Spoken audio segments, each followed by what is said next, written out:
Hello అండి, జై శ్రీకృష్ణ. ఈరోజు బీరకాయ పొట్టుతో చట్నీ చేశానండి. తాజాగా ఉన్నాయి బీరకాయలు, అందుకే పొట్టు తీసి చట్నీగా చేశాను.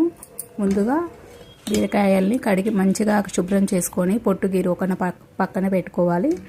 తర్వాత ఒక గ్లాస్ పల్లీలు వేయించుకోవాలి, అవి పక్కకు పెట్టుకోవాలి. పొట్టు తీసి సిద్ధం చేసుకోవాలి. ఒక గిన్నెలో నూనె వేసి ముందుగా 8 పచ్చిమిర్చీలు వేయించుకొని దాన్ని తీసి పక్కకు పెట్టుకోండి.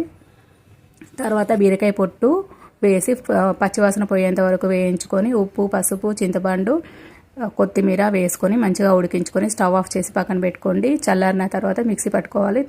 తర్వాత తగినంత ఉప్పు, పసుపు వేసాము కదా, అన్నీ కరెక్ట్గా ఉన్నాయో లేదో చూసుకొని తర్వాత పోపు వేసుకోవాలి. నూనె వేసుకొని ఆవాలు, జీలకర్ర, శనగపప్పు, వెల్లుల్లి, కరివేపాకు ఇవన్నీ వేసుకొని పోపు సిద్ధం చేసుకొని అందులో వేసుకొని కలపడమే. అంతే, మన బీరకాయ పొట్టు చట్నీ రెడీ.